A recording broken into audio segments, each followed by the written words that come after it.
विद्यार्थी मित्रांनो नमस्कार, मी कुशल क्षीरसागर आमच्या इनोव्हेटिव्ह व्यू पब्लिकेशनच्या डिजिटल प्लॅटफॉर्मवर आपले हार्दिक स्वागत करतो। विद्यार्थी मित्रांनो, मागील व्हिडिओमध्ये आपण युनिट क्रमांक 5 मधील लेसन क्रमांक 44 सिरीज आणि पॅरलल कॉम्बिनेशन सर्किट याविषयी माहिती पाहिली। आज आपणाला युनिट क्रमांक 6 मधील लेसन क्रमांक 45 म्हणजेच चुंबक आणि चुंबकत्व याविषयी माहिती पाहिजे आहे। मित्रांनो, हा लेसन पूर्ण जेव्हा होईल तेव्हा आपल्याला काय काय शिकायला मिळेल बरं। एक म्हणजे चुंबक आणि चुंबकत्व म्हणजे काय, त्यासोबत त्या चुंबकाचे प्रकार काय, त्याच्यानंतर चुंबकाची मॉलिक्युलर थेअरी काय असते, त्यासोबतच पृथ्वीचे चुंबकीय क्षेत्र आणि सगळ्यात शेवटीला चुंबकीय पदार्थाचे वर्गीकरण याची सगळी माहिती पाहिजे। चला तर मग सुरू करूयात। मित्रांनो, मॅग्नेट अँड मॅग्नेटिझम त्याला मराठीमध्ये काय सांगितलं आता, चुंबक आणि चुंबकत्व काय असते बरं हा प्रकार। हे बघा, हा जो प्रकार आहे तो काय आहे, नॉर्थ पोल आणि साऊथ पोल असे दोन प्रकार। ठीक आहे, म्हणजे त्याचे जे आहेत ते दोन पोल, प्रकार म्हणण्यापेक्षा पोल। तर काय असते, आपण आता माहिती आहे की हे जे मॅग्नेट्स आहेत हे चुंबक आहेत ते सगळीकडेच आहेत, बट एक्झॅक्टली मॅग्नेट आणि मॅग्नेटिझम म्हणजे त्याची चुंबक आणि त्याचं चुंबकत्व काय असते, तर हे काय असते बघा की ज्या पण भौतिक वस्तू आहेत तर त्या सगळ्या भौतिक वस्तूंमध्ये जे लोहयुक्त पदार्थ आणि त्या लोहयुक्त पदार्थाला आकर्षण करण्याचे गुणधर्म असतात त्यालाच काय म्हणायचं मित्रांनो, मॅग्नेट, त्याला म्हणायचं चुंबक। आणि यात मॅग्नेटचे दोन पोल, एक म्हणजे नॉर्थ पोल, दुसरा म्हणजे साऊथ पोल। आणि मॅग्नेटिझम काय असेल बरं की जेव्हा पण फोर्स ऑफ अट्रॅक्शन आणि रिपल्शन म्हणजे काय असते, अनलाइक चार्जेस जे असतात ते अट्रॅक्ट करणार आणि लाईक चार्जेस जे असतात ते रिपेल करणार, सेम आपल्या पोल मध्ये। मित्रांनो, या चुंबकाचे प्रकार बघा काय असते, नॅचरल मॅग्नेट आणि आर्टिफिशियल मॅग्नेट असे दोन प्रकारचे प्रकार।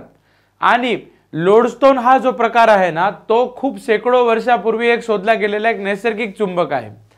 याच आर्टिफिशियल मॅग्नेटचे पण दोन प्रकार पडतात, एक म्हणजे टेम्पररी मॅग्नेट आणि दुसरा म्हणजे परमनंट मॅग्नेट। या ठिकाणी तुम्ही त्यांचा शेप बघू शकता। नॅचरल मॅग्नेट, नैसर्गिक चुंबक। आता नैसर्गिक चुंबक काय, हे ऑफकोर्स आपल्याला निसर्गाच्या सानिध्यातून मिळालेलं म्हणजे खाणीमध्ये आढळते, त्यालाच काय म्हणायचं, नैसर्गिक चुंबक। या चुंबकाचा उपयोग आपल्या व्यवहारामध्ये होत नाही, कारण काय की पाहिजे त्या आकारामध्ये ते चुंबक उपलब्धच होत नाहीत आणि शिवाय त्यांची जी चुंबक शक्ती आहे ती पण फार कमी असते।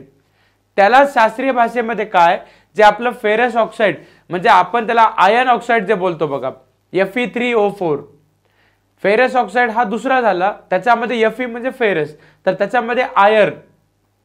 पूर्वीच्या काळी जेव्हा पण चुंबकाचा आशिया आणि म्यानमार या देशामध्ये जेव्हा शोध लागला, आशिया खंडातील म्यानमार देश, मग त्यावेळी काय आहे की जहाजाची दिशा ओळखण्यासाठी जे आपण दिशा यंत्र म्हणतो त्याचा उपयोग करत होतो आणि म्हणून त्यालाच काय म्हणलेलं आहे मित्रांनो, लोड स्टोन किंवा लीडिंग स्टोन। मित्रांनो, आर्टिफिशियल मॅग्नेट कृत्रिम चुंबक। आर्टिफिशियल म्हणजे काय की कृत्रिम पद्धतीने जे पण चुंबकीय पदार्थावर प्रक्रिया करून जे आपण तयार केलेले चुंबक जे आहेत that is called the artificial magnet. आणि हा मॅग्नेट कसा आहे, आर्टिफिशियल म्हणजे मला जसं पाहिजे तसे मी त्याचा आकार तयार करून घेऊ शकतो, म्हणजे आपल्याला जसा पाहिजे तसा त्या मॅग्नेटचा आकार तयार करून मिळतो। याची जी चुंबकीय शक्ती आहे ती नैसर्गिक चुंबकापेक्षा अधिक असते आणि म्हणून आपण काय करतो, as compared to natural magnet आर्टिफिशियलला जास्त प्रिफर देतो। आता याच आर्टिफिशियल मॅग्नेटचे दोन प्रकार, एक म्हणजे परमनंट मॅग्नेट त्याला म्हणायचं कायम चुंबक आणि दुसरं म्हणजे टेम्पररी मॅग्नेट त्याला म्हणायचं तात्पुरते चुंबक। चला तर मग बघू आता परमनंट मॅग्नेट, कायम चुंबक काय असेल बरं हा प्रकार। ज्या पण चुंबकामध्ये चुंबकीय जे गुण असतात ते जास्तीत जास्त पर्यंत म्हणजे जास्तीत जास्त काळ म्हणू शकतो आपण त्याला, त्या काळापर्यंत टिकून असतात, त्यांना काय म्हणू, कायम चुंबक, त्याला म्हणायचं परमनंट मॅग्नेट। म्हणजे इंग्लिशमध्ये सांगायचं असेल तर काय, the permanent magnet that is an object that made from the material which create its own magnetic field। आणि याचं जे सगळ्यात चांगलं उदाहरण द्यायचं असेल तर आपलं जे घर, प्रत्येकाच्या घरामध्ये असलेलं फ्रीज, आपण जे फ्रीज मध्ये जे मॅग्नेट म्हणून वापरतो आणि तो काय करतो, त्या दरवाजाला त्या फ्रीज सोबत जे कनेक्ट करून ठेवतो that is called the permanent magnet. मग आता हे परमनंट मॅग्नेट कशाचे बनलेले असतील बरं, हे बनलेले असतात स्टील, निकेल, अल्निको आणि टंगस्टन मटेरियल। आता परमनंट नंतर टेम्पररी बघू। टेम्पररी म्हणजे काय, त्याचा तात्पुरता उपयोग, म्हणून त्याचं नाव काय, तात्पुरते चुंबक। मग आता तात्पुरतं कुठं वापरायचं बरं, ज्या ठिकाणी पण चुंबकीय क्षेत्रामध्ये असताना आपल्याला कायमस्वरूपी चुंबकाचेच कार्य करायचे, परंतु जे पण चुंबकीय क्षेत्र नाहीसे झालं तर त्यांचे चुंबकत्व जेव्हा गमावतो तेव्हा आपण तात्पुरत्या चुंबकाला प्रिफर द्यायचा. म्हणजे इंग्लिशमध्ये सांगायचं असेल तर काय की temporary magnets are those who acts like the permanent magnet. कधी? When they are in magnetic field but lose their magnetism. कधी? When magnetic field disappears. मित्रांनो, मॉलिक्युलर थेअरी ऑफ कशाचे बघायचे आपल्याला? मॅग्नेटिझम. आता या मॉलिक्युलर थेअरी म्हणजे काय असेल बरं? या ठिकाणी तुम्हाला बघा NS NS NS दिलेलं आहे. म्हणजे हे मॅग्नेटिक मटेरियल आहे आणि त्या ठिकाणी आपले दोन्ही पोल्स. म्हणजे हे काय असते? आता इथे non magnetic bar of steel पण दाखवलेलं आहे मी तुम्हाला. आणि हे जे बघा ह्याला म्हणायचं मॅग्नेटिक फील्ड. कशाची? परमनंट मॅग्नेटची. हे बघा चुंबकीय क्षेत्र आणि त्या चुंबकीय क्षेत्रामध्ये पदार्थ, उदाहरणार्थ काय घेऊ? लोखंड, पोलाद, निकेल, कोबाल्ट आणि या सगळ्याचे मिश्रण हे कसे असते? फेरोमॅग्नेट मटेरियल. ज्यांचे सूक्ष्म रेणू हे पण काय एक चुंबक असतात आणि त्यांना पण उत्तर आणि दक्षिण असे दोन ध्रुव म्हणजे दोन पोल. त्यांची विशिष्ट स्फटिकयुक्त रचना जी आहे ती आणि त्यांच्या ज्या इलेक्ट्रॉन्सची सतत होणारी हालचाल यामध्ये काय असते? लहान लहान या चुंबकाची मांडणी होत असते. सामान्य स्थिती जी आहे तर त्या सामान्य स्थितीमध्ये हे रेणू विखरलेले असतात. त्याच लहान लहान चुंबकाचे दक्षिण आणि उत्तर ध्रुव कोणत्या पण दिशेला असल्यामुळे ते एकमेकाला काय करतात? अपोज करतात म्हणजे उदासीन करतात. म्हणून ही जे डायग्राम दाखवली त्याप्रमाणे काय की चुंबक नसलेल्या जे पण फेरोमॅग्नेटिक धातूचा बार म्हणजे त्या ज्यामध्ये काय आपण म्हणतो त्या पोलची एक विशिष्ट प्रकारची रचना नाहीये. अशा स्थितीमध्ये जे पण आपल्याला लोखंड किंवा पोलाद या ठिकाणी जे पण चुंबकीय गुण जे येतात तेव्हा काय होईल मित्रांनो? त्या रेणूची रचना मी तुम्हाला या ठिकाणी दाखवलेलं आहे. म्हणजेच काय असते की चुंबक बनवण्यासाठी जे पण आपण शक्ती वापरतो त्याला म्हणायचं molecular theory of magnetism. The earth magnetic field त्यालाच आपण इंग्लिशमध्ये म्हणतो. इंग्लिशमध्ये जसं म्हणलं की मी अर्थ मॅग्नेटिक फील्ड, त्याला मी मराठीमध्ये काय म्हणू? पृथ्वीचे चुंबकीय क्षेत्र. काय असते बघा बरं पृथ्वीचे चुंबकीय क्षेत्र? हे बघा जेव्हा आपण हायर मास वाला जे पण आपली जे सर्क्युलर जे पृथ्वी आहे तर त्या हे कसं असते? तुम्ही आता भूगोल शिकलेले असताल त्याच्यामध्ये परिवलन परिभ्रमण असा कन्सेप्ट तुम्हाला माहित आहे.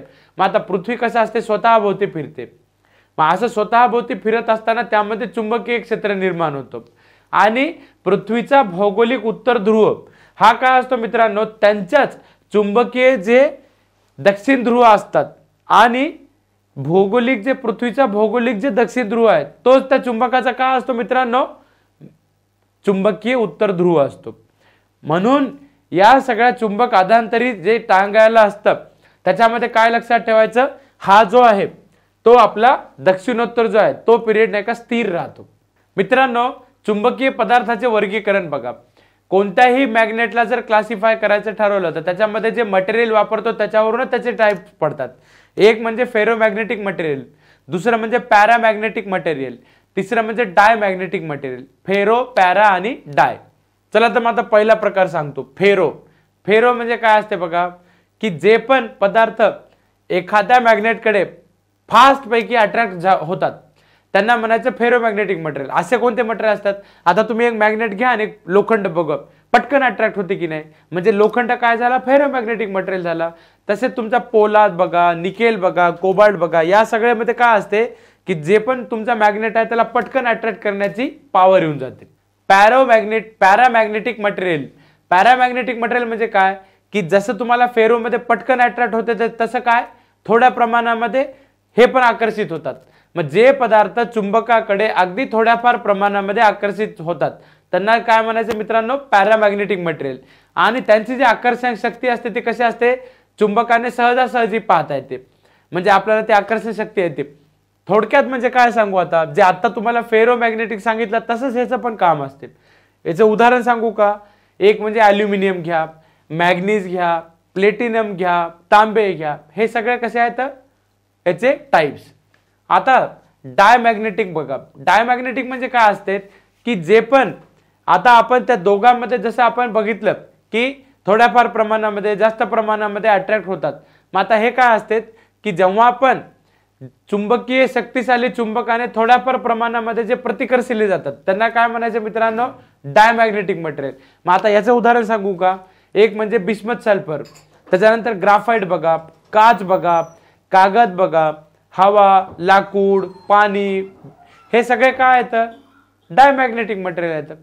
हा तर विद्यार्थी मित्रांनो, अशा प्रकारे आज आपण लेसन क्रमांक 45 म्हणजे चुंबक आणि चुंबकत्व याविषयी माहिती घेतली. पुढील व्हिडिओमध्ये आपणास लेसन क्रमांक 46 म्हणजे मॅग्नेटिक टर्म्स आणि गुणधर्म याची माहिती पाहिजे आहे. तेव्हा तर मित्रांनो, भेटूयात आपल्या पुढील व्हिडिओमध्ये. आणि आमचा हा व्हिडिओ आवडल्यास लाईक करायला, शेअर करायला विसरू नका. व आमचं जे यूट्यूब चॅनल आहे IBVP ऑनलाईन, या यूट्यूब चॅनलला नेहमी सबस्क्राईब करा, जेणेकरून नवनवीन व्हिडिओची माहिती आपणापर्यंत पोहोचेल. तोपर्यंत धन्यवाद.